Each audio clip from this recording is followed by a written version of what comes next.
Episode 16. Resurrection, the Testimony of Paul. Encountering the risen Lord was the experience that transformed the first followers of Jesus after his crucifixion. But how was that experience? The gospel accounts vary. Sometimes it seems more visionary. Sometimes it seems more tactile. Sometimes the risen Jesus is instantly known. Sometimes he is hard to recognize. The earliest version of Mark's Gospel doesn't even seem to have an account of any meeting with the risen Jesus at all. The oldest account of the resurrection can help us reflect on what these variations mean. We find that account in Paul's first letter to his Christian community in Corinth, probably written round about 55 of our era. That's about 25 years after the time of Jesus, and 10 to 20 years before Mark's Gospel. Paul is reporting a narrative tradition of the early Christians, and he gives a sense of the basic storyline that underpinned Christian preaching during the lifetime of the first witnesses. What he describes does not match up with the Gospels precisely, just as the Gospels do not match up precisely with each other. We can suppose two reasons for this. Different parallel traditions seem to preserve, highlight, and adapt different memories. And the same memories get told and retold in different ways, often by the same person. It's worth thinking of the different ways we all tell the story of transformative or entertaining incidents from our own pasts. Then, in the case of the Gospel writers, each has their own reason for presenting their resurrection accounts in the way they do. They are not just providing a history, they are providing a history with an explanatory theological narrative, organically connected to the earlier parts of their Gospels.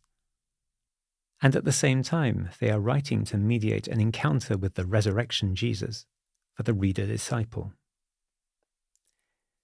Paul himself, though writing much earlier than them, also has specific reasons for representing the tradition he has received the way he does.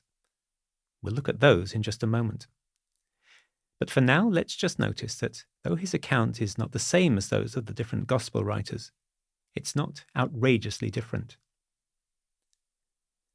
His early outline of basic facts about the resurrection shows us that although we do not have a completely precise and coherent picture of what the first disciples experienced, we don't have a wildly inconsistent one either.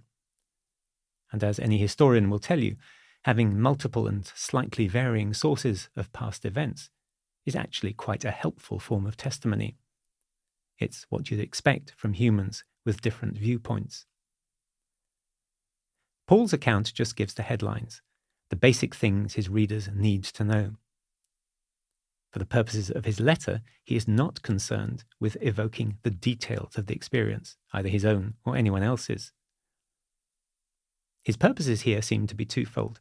Firstly, he wants to remind his readers that there are diverse, reliable witnesses that the resurrection happened.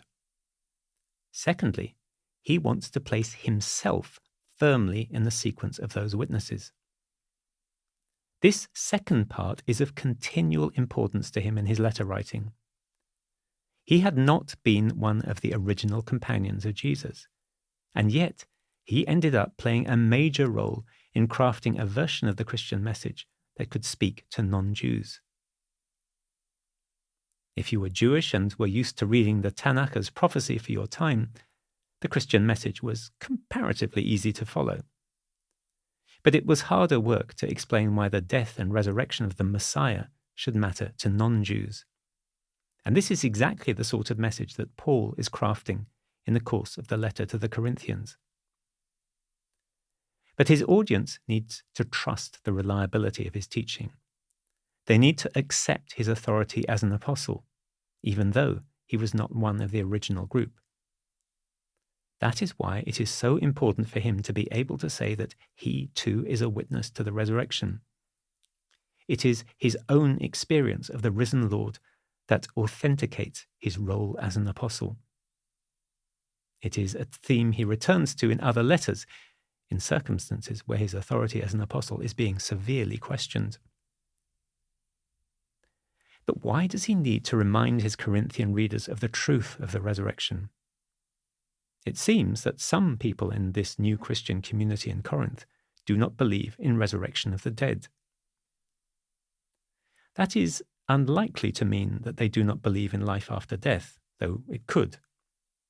It more probably means that they are unsure about the Jewish idea of the resurrection of the body. They prefer an image of the afterlife in which the faithful survive as disembodied souls. Paul will deploy a nice, neat syllogism to suggest that if there is no resurrection from the dead, then Christ was not raised from the dead.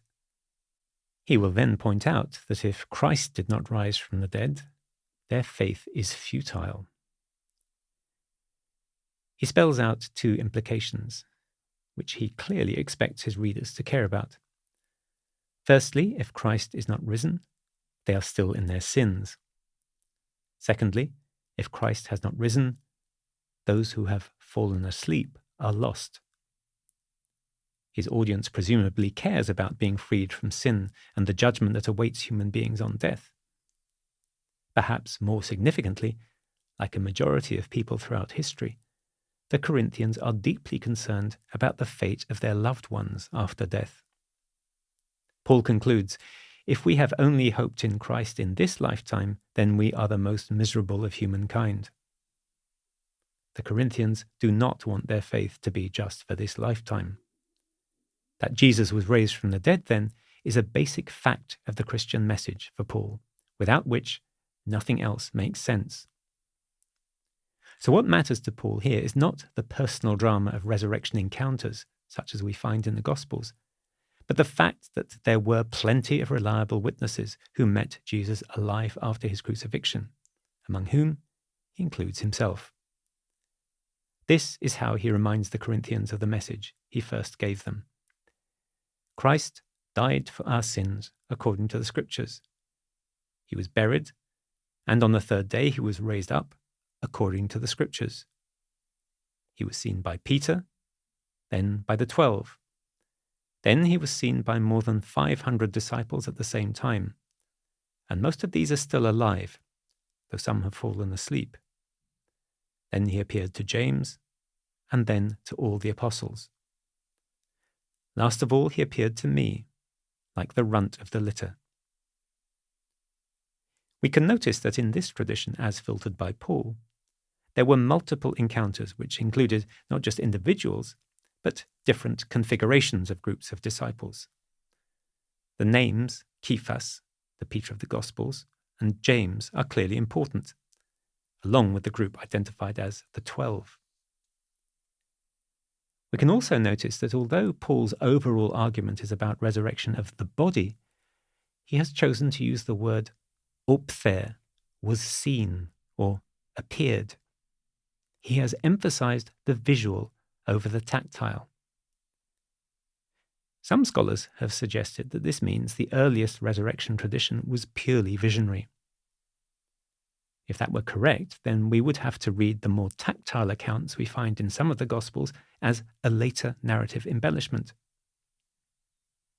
But an emphasis on the visionary as opposed to the physical doesn't really fit with Paul's argument here. Remember, he wants to insist on the resurrection of the body for everyone, a very definitely tactile claim. Remember, too, a Jewish audience would be used to the picture of what resurrection of the body meant. They would be familiar with Ezekiel's prophecy in the valley of the dry bones. The bones that were dead gather together miraculously, grow flesh, are filled with breath, and stand up, a mighty army. In its original context, this was an allegory for the rebirth of the Jewish nation after exile. But by the time of Jesus, for many Jewish readers, this was a prophecy illustrating the future resurrection of the dead. But that image of resurrection of the dead is new to Paul's Corinthian Christians, and some of them clearly prefer a different, more disembodied version of what new life after death means, that isn't just more of the same. So Paul tackles this head-on by asking the question, how can corpses be raised to life? He suggests that just as there are earthly material bodies, so there can be heavenly material bodies. In a somewhat breathless passage, he contrasts soul bodies with spirit bodies. He draws on a range of contemporary ideas and images that might resonate with his audience. We glimpse a stoic-like contrast between the dynamic elements of fire and spirit and the passive element of earth. He talks about the spirit human as opposed to the earth human. With the word imperishable, we also hear a hint of Aristotle's fifth imperishable element that makes up the celestial spheres. That element is material, but is very different from the four changeable elements here below. And we get biological images too. The flesh of a human is different from the flesh of an ox, or a bird, or a fish. Seed and sowing offer an image of natural transformation from one kind of thing into something that has a completely different nature. Sowed in mortality, raised in immortality. And the point of his argument is that this transformation, which awaits all believers, has already taken place in the person of the dead and risen Christ. He is the first fruits, notice the biological, liturgical metaphor, of all who have fallen asleep. The first fruits of a physical creation received as an offering into the temple of God. Paul's contrast between the heavenly human and the earthly human will be echoed and developed in the Gospel of John, where the contrast between the one who is from above and those who are from below is a recurring theme in Jesus' discourses. But Paul is very clearly not talking about dematerialized heavenly beings. He is talking about different sorts of body that can be recognized as such. After that long detour, we come back to the question why he uses the word ophther to describe all the appearances of Jesus, a word that means literally was seen. Here's a suggestion. The word ophther can apply equally to three things. First, a vision as something just in my head. Second, a vision as a glimpse into a transcendent reality that is not in my head, but which no one else can see. Third, anything or anyone that I may witness physically present in the public world. The first is clearly of interest to skeptically minded commentators, but Paul is not writing for skeptically minded commentators. Rather, he seems to be making use of the blurred boundary between the second and third meaning. And this is for the reason I mentioned earlier. His own credentials as an apostle, alongside the big names Cephas and James, depend on his personal encounter with the risen Lord. What he cannot do is suggest that his encounter was in any relevant respect inferior to theirs. In fact, in this letter and in many others, he is at pains to point out that he has done a rather more significant job of being an apostle than they have. By repeating the language of appeared, his meeting with the risen Lord is presented as an organic part of the sequence, and therefore on a par with theirs. Incidentally, he makes a slightly different use of his own experience in the letter to the Galatians, written a little later than the Corinthians. There, he is claiming an independent authority as an apostle. God has graciously revealed his Son in Paul. Through this revelation, God has given him the task of proclaiming the good news about him to all the nations. There he is arguing that he does not need the validation of those other apostles who knew Jesus in the flesh. So Paul's choice of word, appeared, neatly includes encounters with the Lord that validate the claim to public physical resurrection, as well as encounters like his own, which are personal and visionary. What this suggests is that all those different reports Paul mentions earlier may themselves include a continuum of experience of the risen Lord, some closer to the very physical experiences described in the later gospel narratives, some closer to a purely visionary experience of the kind Paul seems to be referring to. In earlier podcasts, we reflected on the way that in early Christian communities, charismatic prayer in the Spirit provided a space in which Christians could continue to encounter and communicate with the risen Jesus, whom they called on as Lord. Paul himself refers occasionally to teachings that he has received from the Lord, which seems to imply that he experiences them as a message received in prayer. Some commentators have suggested that elements of John's Gospel may be the fruits of that sort of charismatic prayer encounter. The book of the Apocalypse may represent the most extreme example in the New Testament of the artistic fruit of such visionary prayer experience. All of this suggests that the opportunities for meeting the risen Lord were more open-ended for the early generation of Christians than some of the Gospels suggest. Luke, for instance, makes a clear cut-off point for Jesus' resurrection appearances with the narrative of the Ascension. And in Acts of the Apostles, Paul's vision, or rather audition, of Jesus is qualitatively different from the robustly physical resurrection encounters described by Luke in the Gospel. John's Gospel, however, is less clear-cut. It blurs the narrative of ascension with the language of raising up, leaving and return. The Last Supper dialogues dwell on the contrasting theme of Jesus' coming departure, offset by his abiding presence among the disciples through the Spirit. The Gospel itself breaks off in the middle of a scene where Jesus is sharing a meal and conversing with his closest disciples by the side of Lake Tiberias. Matthew's resurrection encounter with the disciples takes place on a mountain, but we do not see Jesus taken from their sight as in Luke. In fact, Jesus says there, "I am with you always until the end of the age." Mark's Gospel, too, in its earliest version, is open-ended, though in a much more ambiguous and puzzling way.